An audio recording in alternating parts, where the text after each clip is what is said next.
Okay, so now that we've talked about a lot of theory for continuous time Fourier series, let's just talk about one application, and there are many, many others. This is just one of them. Before I delve into that, so this application has to do with how a DC current or DC waveform, like you have, for example, in your UPS battery output, is converted to a sinusoidal output. So before we do that, there's some review that I just want to give you, in particular about what eigenfunctions of LTI systems are. So if you recall, if an input in an LTI system is e raised to power st, where the impulse response of the system is h of t, we know that the output of this LTI system is e raised to power st times h of s, and that's why e raised to power st is called the eigenfunction of the LTI system for some complex number s, and h of s is the eigenvalue corresponding to that e raised to power st for that s. Okay, what is s? What is h of s? So h of s, as you may recall, is sometimes called the system function or the transfer function, and from so which is actually nothing but the Laplace transform of the impulse response. So h of t e raised to minus st dt. And so the way we're going to use this is the fact if S equals j omega naught, right? So if S equals j omega naught, and therefore if the input is e raised to power j omega naught t into your LTI system, the output, because just S equals j omega naught, output is going to be e raised by j omega naught times t times the system function evaluated at j omega naught. And then you just use linearity of the LTI system to conclude that if x of t is an input to an LTI system, which is a periodic signal, and the periodic signal has a Fourier series decomposition given by k equals minus infinity to infinity, the Fourier series coefficients are a sub k's used by j k omega naught t. And if this is an input to an LTI system, using linearity of the LTI system, I can conclude that the output y of t is going to be equal to summation k going from minus infinity to plus infinity ak times e raised to power j. Okay, so let me ak times h of j k omega naught times e raised to power j k omega naught t. So what we can conclude from this relationship is the fact if the input to an LTI system is periodic, which has this Fourier series decomposition, the output is going to be of this form, and you can clearly see that the output is in fact also a periodic signal, which has a Fourier series decomposition.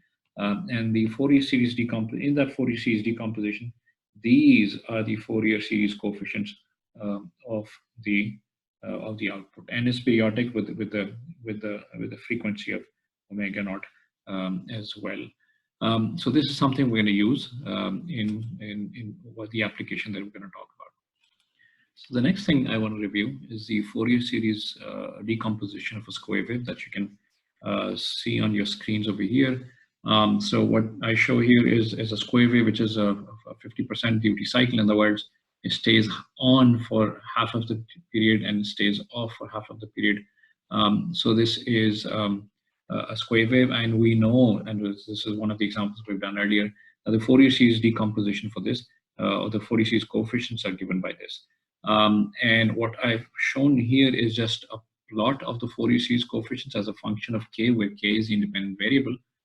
So a naught is actually half, a1 is 1 upon pi, a minus 1 is 1 upon pi as well, and so a2 is always 0, a minus 2 is always 0. That's should be quite clear, because whenever k is even, you have a sign times either a pi or 2 pi, and that we know for a fact is always 0. So in other words, the even Fourier series coefficients except a naught are all 0 for this square wave, and the odd ones are non-zero. One of the other important points I want to mention here is that A1 actually corresponds to the contribution of the signal e raised to power j omega naught. A minus 1, on the other hand, corresponds to the contribution of e raised to power minus j omega naught. T, sorry, T here and T here. Um, A1 and A minus 1 together, they form the first harmonic in the sense that's actually e raised by j omega naught t plus e raised by minus j omega naught t. And since A plus 1 is exactly the same as A minus 1, which is something you can show, so they're going to add up together to form a cosine. And so that's the first harmonic. So embedded inside the square wave is actually a cosine wave, which has a frequency of omega naught. Similarly, there's the other harmonics. So the second harmonic is 0, as we can see, and then there's a third harmonic, which is in there, corresponding to which the amplitude is A minus 3 here, and the same exact A plus 3 here, A minus 3, which is exactly the same. And there's another, so that means there's another sinusoid or a cosine, which has a frequency of 3 omega naught, and then another one, 5 omega naught, and so on and so forth. So in other words, this square that you see over here is made up of a cosine sinusoid of a frequency omega naught, then another sinusoid which is frequency of 3 omega naught, another one which is 5 omega naught, and then there's of course the DC component. So another point I wanted to make was you can see that this signal is real and even. So it's real and even, and you can clearly see that the Fourier series coefficients are real, and in addition, on top of that, they're even as well. So this is a verification of one of the properties we've done earlier. So if the signal is real and even, the Fourier series coefficients are always going to be real as well. So given this information now, we're in a position to try to make some sense of the application I'm going to talk about. So once again, as I mentioned earlier, the application is with regards to how you convert a DC waveform into an AC waveform. For example, the ones that you have in the uninterrupted power supplies. So what they do is you actually have a DC battery. So one of the ways you can do this is you have a DC voltage source that just puts out a flat DC voltage out there. And then you can pass it through a switching mechanism where it turns on for half of a duration and turns off for half of a duration, which would actually generate something like this square wave that we did just a while ago. And since, for example, the AC mains or the devices that we have in Pakistan, they work on 50 hertz. So the way you do the switching is at a frequency of 50 hertz. So you turn on and you turn off such that the square wave that you get has a frequency as a fundamental frequency of 50 hertz. Now, this is the output that you're going to get at the output of this switching mechanism.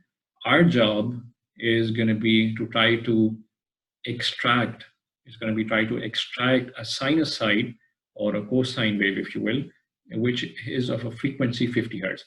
Now, from Fourier analysis, I know for a fact, as we just saw just a while ago, that this signal XFT, which is a periodic signal, is actually hidden within this is a DC bias, and on top of that DC bias, there is a sinusoid of a 50 hertz, and then there's a sinusoid of 150 hertz, which is 3 times omega naught, and then 5 times omega naught, which is 250 hertz, and so on and so forth.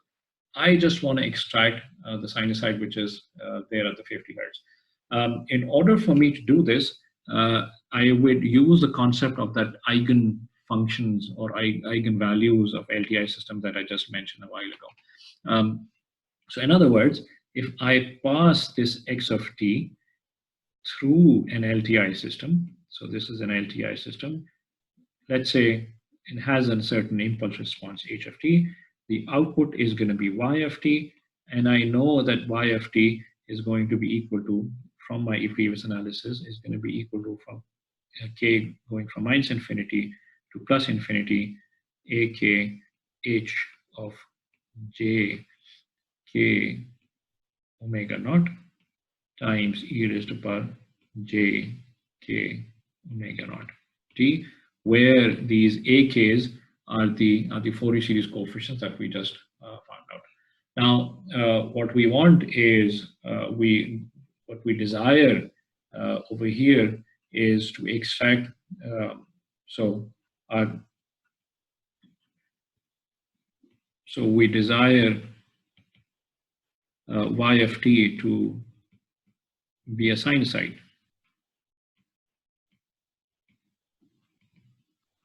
of frequency omega naught, which is actually 2 pi by 50 hertz, right? So that's what we desire. And a little bit of thinking on your part and you would come to that conclusion, you should come to that conclusion, is one of the ways we can ensure that is by ensuring that this h of j q omega naught satisfies a certain property.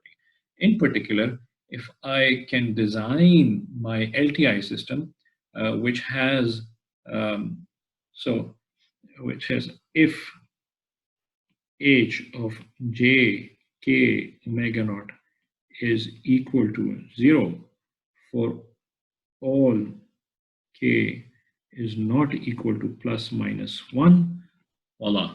I mean, you'll be able to get a sinusoid out of it, out of the output. So y of t is going to be equal to, therefore, a minus 1 times h of minus j k omega naught times e raised to power minus j. So sorry, k is just minus j omega naught e raised to power minus j omega naught t plus a plus 1 h of plus j omega naught e raised to power plus j omega naught t. And if h of, somehow I can ensure that h of j omega naught is equal to h of minus j omega naught or something of that sort, you can, and I know that a plus 1 is actually equal to a minus as one as well. This can turn out to be equal to some constant times cosine omega naught t, with possibly a certain phase added on top of it.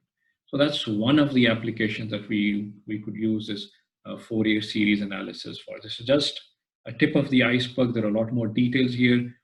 Can you, which I'm going to skip over, can you design the questions one would want to answer is, can we design an LTI system which has an impulse response HFT, which would yield a transfer function HFS or a system function HFS, which would satisfy this property? Is that system even practical? Can we design such a system? It turns out that's not possible, but ideally we would want something like this.